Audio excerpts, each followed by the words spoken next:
Hi everyone and welcome to another very exciting tutorial. Today we are going to build a custom camera that you can use without having to implement a UI image picker controller, and this gives you the possibility to design your camera exactly as you need it. In our example, it's pretty basic. We have a live camera feed.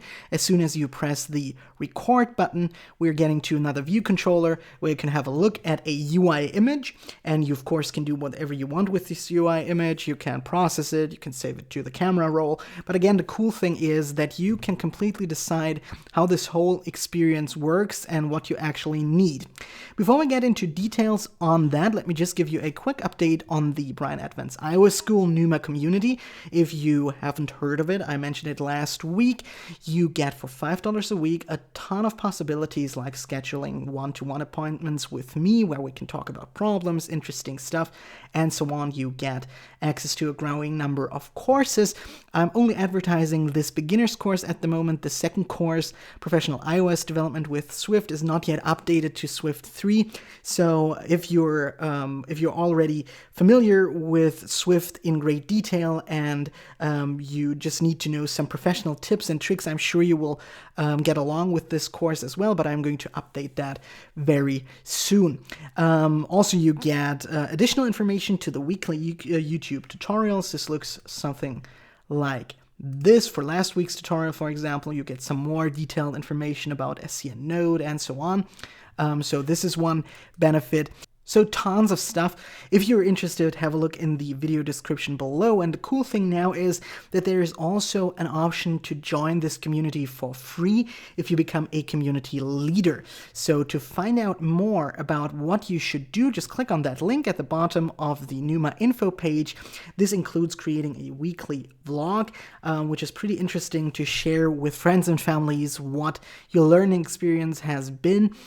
So check this out if you want to participate in this community for free. And now we're going to start. So let's open up Xcode and create a new project. Let's choose the single view application template, and our product is going to be called Custom Camera. Hit next and create that on the desktop. And the first step is going to be to create a very simple user interface for that. So we're going to the main storyboard. You've seen the interface. It's really simple. So we have our first view controller here. We're going to embed it into a navigation controller using editor embed in navigation controller. This just gives us the possibility to add a bar button item, which makes things very simple for us for using a camera button. So I'm typing in bar button item into my object library here, dragging it to the top right corner, and this is a simple item now. But what we can do is choose a custom style for that, which is camera in our case.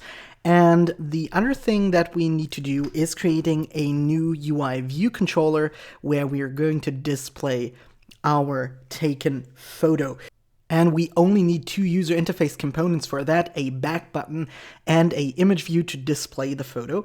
But what we also need to do is, first of all, giving it a storyboard ID. I'm just calling that photo VC so that we can later initialize that view controller in code. And then let's quickly add a button in the top left corner. Let's simply enter back here and an image view. I'm going to place it somewhere in my view controller, dragging it somewhere like this and making it pretty huge. And what we need to do with the image view is simply, first of all, change the content mode to aspect fill so that we fill this view controller with our image.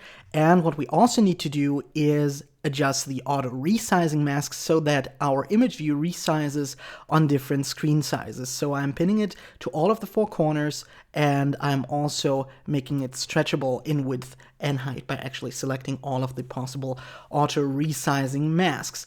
And then we also need to create a class for this view controller. So I'm clicking on my view controller that is already created by the single view application template, pressing Command N on the keyboard, selecting a Cocoa Touch class. I'm simply calling that class Photo View Controller, and if you enter UI View Controller as a subclass here, Xcode is going to autocomplete that name for you. So let's create that and also connect this second view controller with our class. So I'm clicking on the view controller, going into the identity inspector, and enter photo view controller right here. And then we can also already create the code for that second view controller. I'm bringing up the assistant editor for that. And we're going to need an IB action for our go back button. So I'm dragging that over on top of the did receive memory warning function, choosing action as a connection, and let's simply name that go back. And all we need to do here is actually use self and dismiss. We want this to be animated, so I'm setting this to true, and we need no completion handler for that. And thinking ahead, what we also need is a property where we can store the image that we've taken. So I'm creating a variable here. Let's call that taken photo, which is going to be a UI image. I'm going to make that optional. And in view.load, we're going to initialize our image view. So I'm also creating an outlet for that, pressing Control on the keyboard, dragging from the image view to the photo view controller. Let's call it image view, and hit the connect button. And then all we need to do here in view.load is removing this comment, and then we can check if we have a taken photo. So let's create an if-let statement here. Available image, use the taken photo. And if we have an image available, what we want to do is using the image view and its image property and simply set it to the available image. And with that, we have actually prepared everything that we need for the photo view controller, and we can completely concentrate on our first view controller, where we are going to add all of the custom camera behavior. And I'm closing the assistant editor for that, bringing up my view controller. And first of all, what we need is AVFoundation, which is a great framework. And we're going to use a lot of classes from this framework, starting with a so-called capture session. So let's create a property for that, a capture session, which we can directly initialize here using AVCapture session, which coordinates between the input and the output later. So this is the first thing we need. And to display our data stream on our view controller, what we also need is a so-called preview layer, which is a CA layer. So let's define that as a variable here, preview layer as a CA layer, and we're going to initialize that later. And what we also need is a capture device, which will store any device, or actually the device that we're going to find, for example, the front camera or the back camera. So this is going to be the capture device, which is a AV capture device. Also, we are going to initialize that later. And the first thing that we need to do now is create a function to prepare our camera. So let's create that function really quickly here below view.load. Let's call it prepare camera. And also let's call that here in view.load prepare camera. And now much of the action that we're going to take is going to happen in this function. And the first thing we want to do here is actually setting the session preset. So we're taking our capture session and we're setting its session preset. And we're choosing AV capture session preset photo.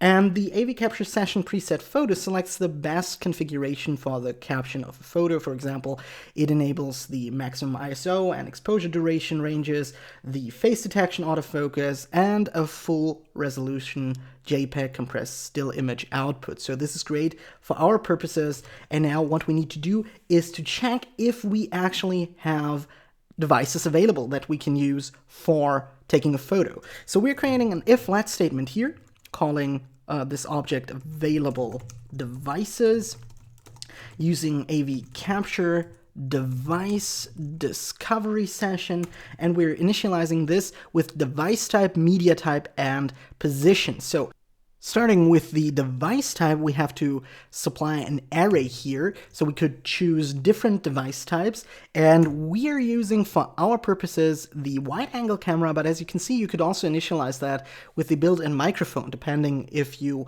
want to also record video with audio or just audio, you can use AV Capture device discovery session for that too, but for our purposes, we will just use the built-in wide-angle camera, and the media type that we're going to use is AV media type video, since we want to display a real-time video from the camera in our preview layer. And we can also choose the position of this device, and as you can see, you can choose from both back and front. So if you want to use the front-facing camera, you could use front. Here we're going to use back now. The AV Capture device discovery session has one property that we want to use, which is devices, and we're going to assign that to our available, obviously I wrote devices, so let me change it to devices and get another coffee very soon. But now we have stored available devices in this object that we can use in a second, and we're now going to use our capture device. I'm going to change that to capture device. I think a coffee is really in order. So let me choose this capture device, and what I want to do here is assign the available devices first object, because we have an array here of available devices and we're simply going to use the first object here. And now what we need to do is actually begin our session, and therefore we're going to create another function, call it begin session. No parameters required here, and we're going to call that function in this iflet block here, because only if we have an available device, then we should think about creating or beginning a session. And while beginning a session, there are some problems that could occur. So we're using a do try block here, and what we want to do is first of all create a capture device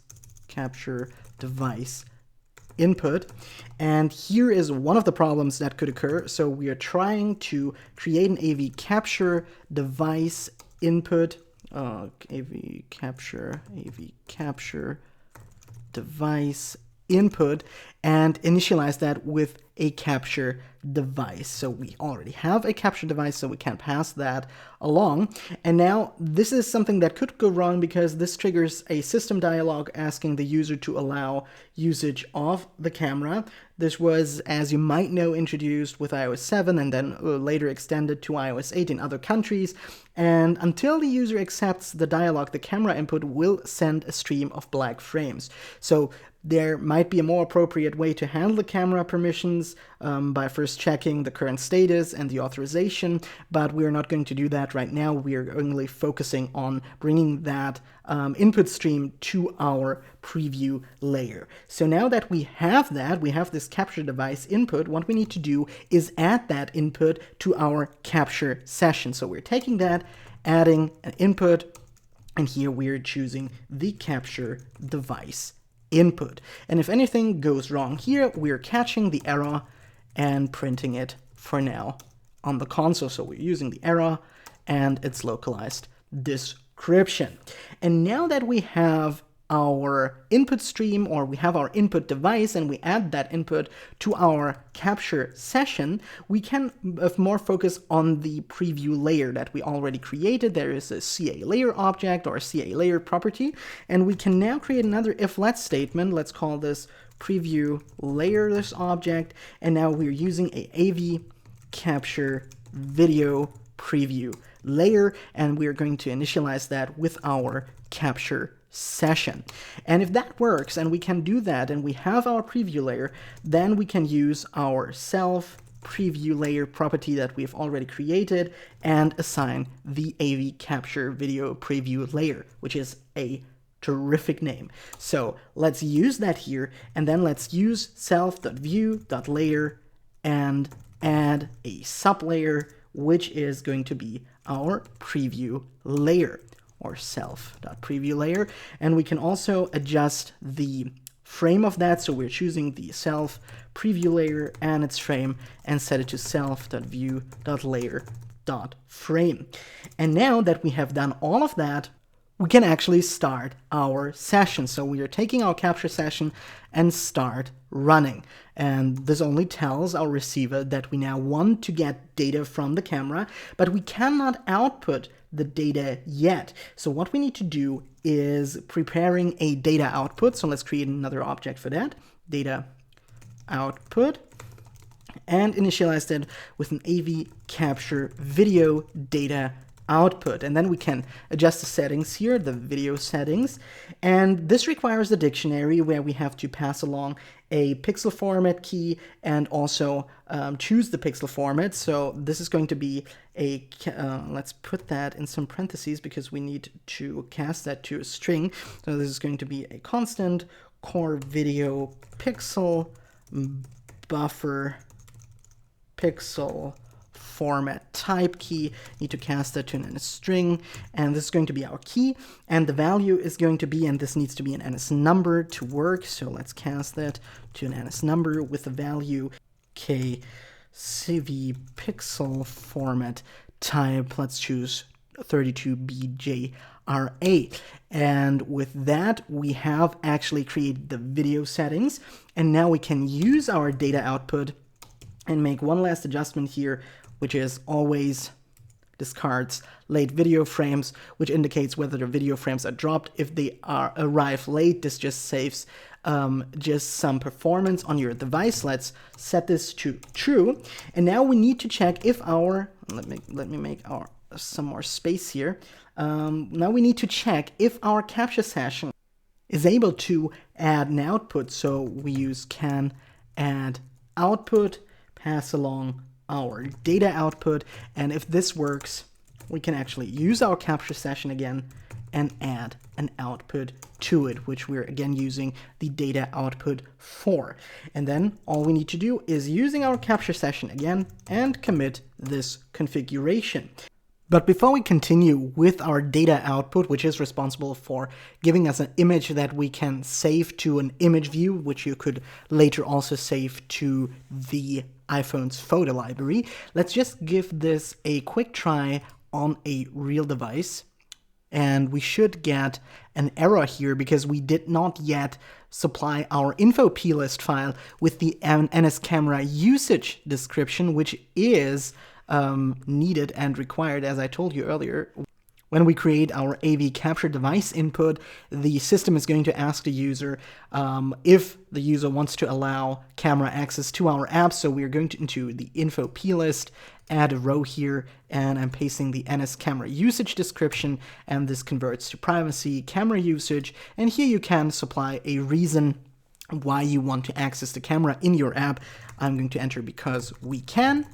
And you obviously have to choose a better reason if you want to get the trust of your users. But what we can do now is run our application again.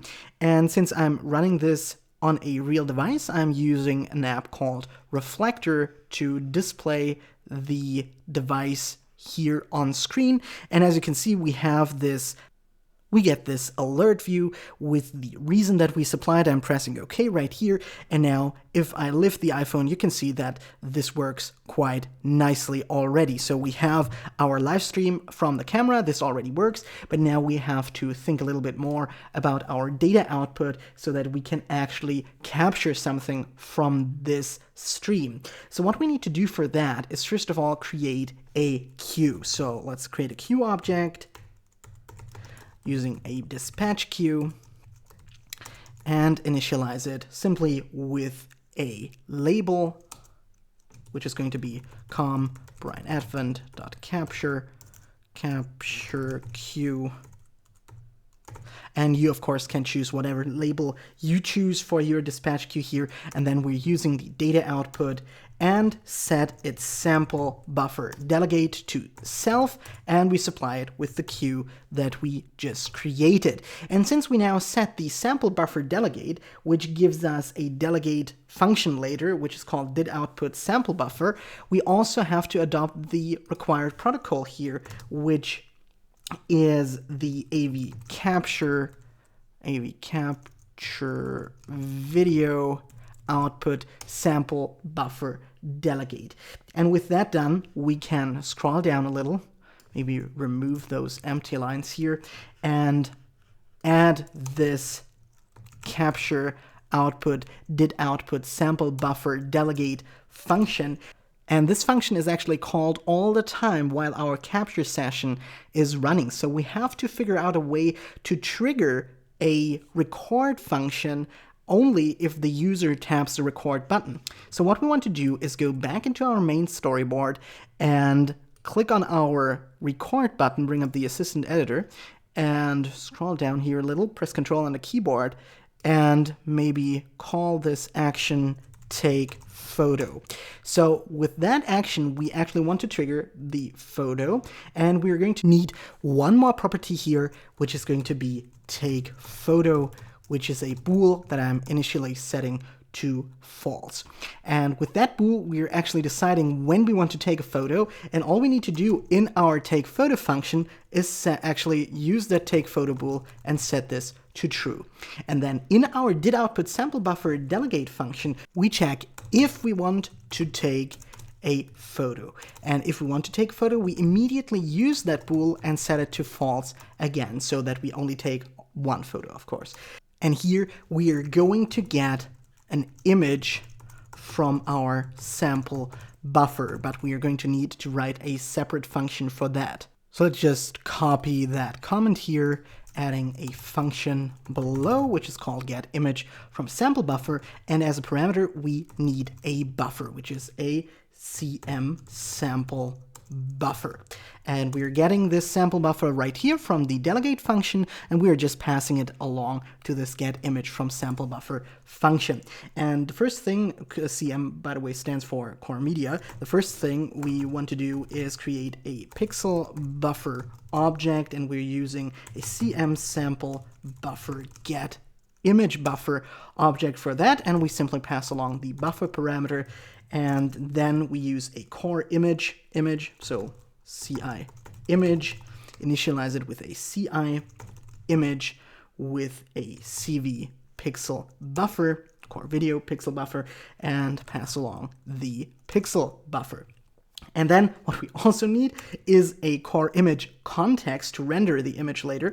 So we're using a context, initialize it with ci context, and we also need a dimension or a size for our image and a position and so on. So we create an image rectangle, image rect, initializing it with cgrect. Position is going to be 0, 0, and width is going to be the core video pixel buffer get width from the pixel buffer that we have, so passing along the pixel buffer here to get the width, and cv pixel buffer get height, also passing along the pixel buffer. And with that we have the dimensions for our image, and now we can really create our image that we want to display on the screen later. And let me just scroll down a little here, and we have to do that again with an if-let statement. Let's call that object image, and now we're using the context to create a CG image using a core image from a specific rect, and here we pass along our CI image with the image rect that we have used.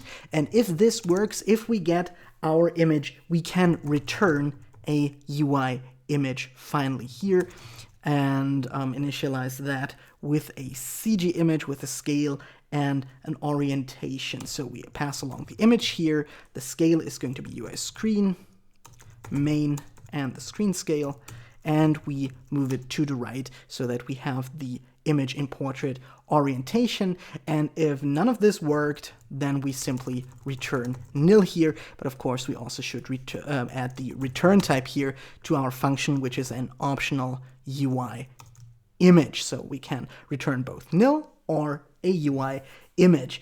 And with that function created, we can now move back to our did output sample buffer delegate function and check if we can get an image. So if we have an image object, if-let statement image, use self get image from sample buffer, we pass along our sample buffer here. Then what we want to do is we want to perform something on the main thread because we want to show this image now in our second view controller. So we use the dispatch queue main asynchronous, and in this code block, we have to create our photo view controller. So let me just add a photo VC object here, and then we can use UI storyboard, not UI screen, UI storyboard. Initialize that with the name main bundle nil, and then we can call the instantiate view controller with identifier function. And if you remember earlier in this video, we have named our photo view controller photo VC, and now we can cast that to a photo view controller. And now we also added a property to our photo view controller, which I'm going to access now, which is recorded, or what was the name we gave it? Taken photo. So let's just use that here, that property, taken photo, and pass along the image right here. And then what we also want to do is present this view controller. Using self.present, we use the photo view controller, set this animated to true and completion to nil. And actually all of that could also be done not on the main thread, but the presentation should definitely occur on the main thread, since this has something to do with the user interface, and the did output sample buffer is not running on the main thread, of course, because this would block anything. So let's have a look at that using Reflector. And I have my live feed here now and my terrific magic mouse, and I'm now recording this image, and here we go. And if I could hold the camera still, then this should also look a little better. And as you can see, we can display this image on our second view controller. There is one more thing that we should consider regarding performance, because when you're switching to another view controller, you actually do not need to run the capture session in the background. So for that purpose, we are going to write a new function that is going to stop the capture session. This does not need any parameters, but what we need to do here is use self.capture session and stop running. And then also we should remove all the inputs from the session to not get any errors, because you can only add one input device to a capture session. So we're using the if let statement again for the inputs, using the capture session inputs, and we're casting this array of any objects to an array of AV capture device input. And if this works, we go through each input in the inputs array and use the self.capture session again and remove the input. And with that, we can now stop the capture session as soon as we presented our view controller. So I'm going back to my did output sample buffer, a delegate function into our dispatch queue, and I'm calling the present function again to get some more code completion, and I'm passing along the photo VC again, set the animated to true. But as soon as the transition is complete, what I want to do is call self stop capture session. But what we need to do now is, so that we can again see our live video feed from the camera, is to move the prepare camera function from view.load to view will appear. For example, there we call super view will appear, pass along animated, and call prepare camera right there. And with that, we also have optimized our application, and let's just have a quick look if this still works on the iPhone. And here we go. Let's just resize that a little, and we still have our live feed. I can take a photo, I can go back, and we still have our video feed, so this works quite nicely. And you, of course, could add a terrific user interface to that custom camera, or do whatever you want with it, or do whatever you want with the image. But now you have a way to capture images using only AVFoundation. Thank you so much for watching, and I'll see you next week.